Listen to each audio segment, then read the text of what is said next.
All right, as we build up to the final of the FIFA World Cup in New York tonight, we've sent our teams to different viewing areas where this match will be shown and members of the public will be joining in. And of course, Toli Zondo is adept at finding the right spots, right, where the vibe is. Toli, where do we locate you right now? It looks alive where you are. Where are you exactly, and what's the sense of anticipation for this match between Argentina and Spain? Well, Tulas, just a couple of minutes ago, I was with you in studio right there in Auckland Park. Now I am in Midrand, Johannesburg, the public viewing area for this epic FIFA World Cup final between Argentina and Spain, about 2 hours away from kickoff, and we are hoping that everything will be finalized in regulation time. Should that not be the case, of course, we'll move on to extra time and penalties. But in terms of who I will be chatting to this evening, Karen Greenleaf is here. She is the Carling Black Label brand director, and of course Thando Mqoli, SABC Sports senior reporter, is also with me. A very good evening to you, Karen. I'm going to start with you. When it comes to finals, you never want to watch it alone. You always want to be with people, and of course you have organized this event, which is incredible. Let's chat a little bit about it. Yeah, so at Carling Black Label, we are the official beer behind the FIFA World Cup, and we have been waiting for this moment, the most exciting moment in football history, the moment that trophy gets lifted. And for us as a brand, it's so important because our campaign has been made for champions.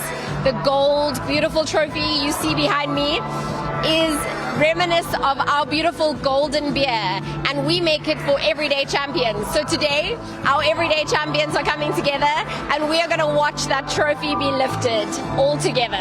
And what can fans expect? Of course, already this venue is so lively, you know, so electric as we build up to the final. Yeah, so we've really made this a real experience. The whole experience is made for champions. We have some amazing artists. We have Zine Ngumalo in the house.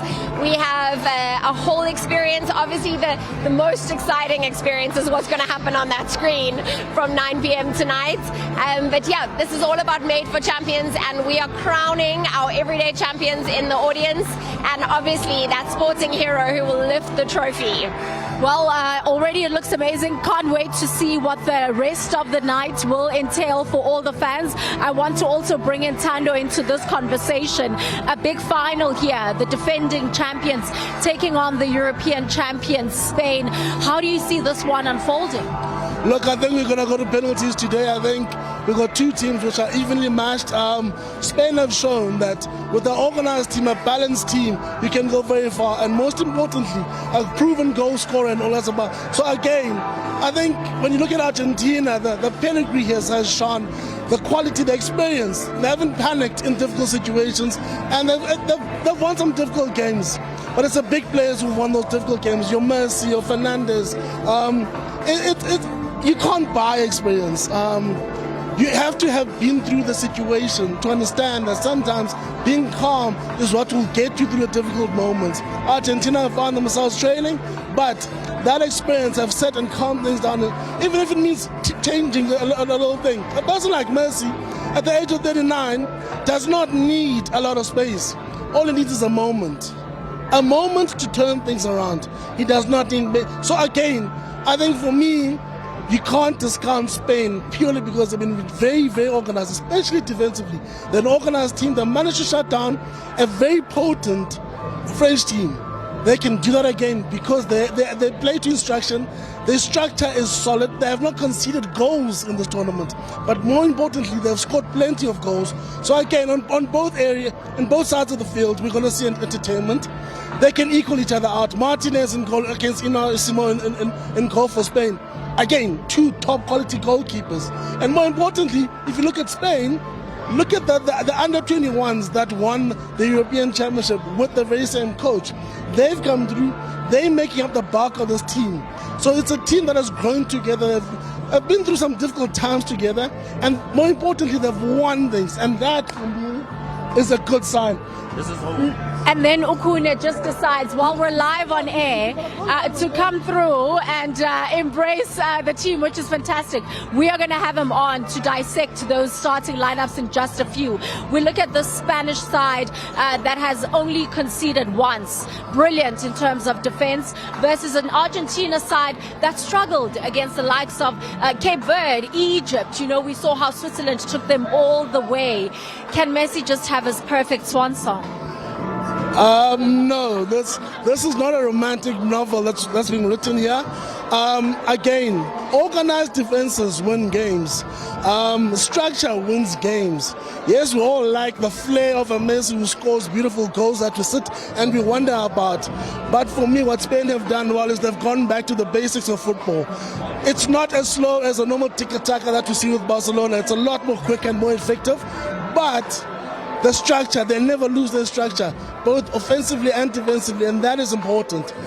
Argentina will have to dig deep to win this one, but if one team in this tournament has proven that it can dig deep, if one team has shown that when all the chips are down, they still keep fighting, actively looking for that light, it's Argentina. So again, it's a difficult one to call purely because if you look at the strengths and weaknesses of both teams, they almost balance each other out.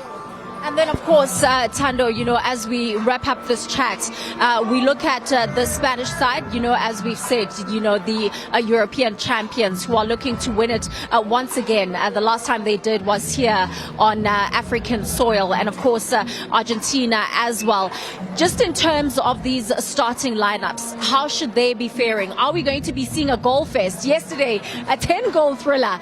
The last final in Qatar, 6 goals that were scored in that final. Do you see maybe something similar happening this evening? No, it simply can't happen. The way these two teams shape up, there won't be the kind of spaces that you'd get in what you saw in the 3rd and 4th place final. The way these teams shape up, again, they even each other out. It needs a moment of brilliance where a Messi decides, no, I'm not getting any headway on the left, I'm going to move to the right. And in that right-hand side, I need 2 or 3 crosses, and all I need from that is one to go in, and the momentum shifts. So it's those little moments that can shift momentum. And also, the most important thing in times like this is to have the calmness to make the right decisions. We've seen in Scolani, he's done this before. He's walked this journey before. He's faced a team that is scoring an avalanche of goals, but he never lost his cool. We need the same from the Spanish to equal this game out. Again, the experience. Both these coaches have won stuff. These are not coaches who are not used to winning on the biggest of stages. And that is important. Again, where are you going to score those goals? You got 2 very informed goalkeepers who know how to play the big ends. In Qatar, you were there. You saw how Martinez, even though the French scored an avalanche of goals, he stopped a lot more. And that is important. Those are the game winners. So a game like this can be won by the strikers, by the goalkeepers, by an Enzo Fernandez hitting it from outside the box. It's those little moments that win you big matches like this. Before I let you go, a quick score prediction, because Messi also is looking for that golden boots. Look, there'll be tears at the end of the game. Lionel Messi, I think Argentina will probably lose on penalties, something like 6-5. I don't see anyone winning this game in 90 minutes, purely because of the resilience of both teams and also the quality of players that are on display. So 6-5 on penalties, almost romantic ending to Messi's stint at the World Cup. Absolutely love it. Thank you so much. Tando Mqoli there, the senior SABC Sport reporter. And of course, we're building up Tulas to the final of the FIFA World Cup. Will it be Argentina or will it be Spain that walk away as the world champions? We know that the weather hasn't been the greatest in New York, New Jersey, in terms of those training schedules that had to be altered for, the weather conditions. So hoping that in terms of this final, everything will be clear and that we'll be able to start at 9 p.m. South African time. We'll continue with festivities here in Midrand as I take it back to you in studio in Auckland Park. Oli, it seems like you're at the right spot for this evening. The vibe is very much alive. Thank you for that. That's Oli Zondo there.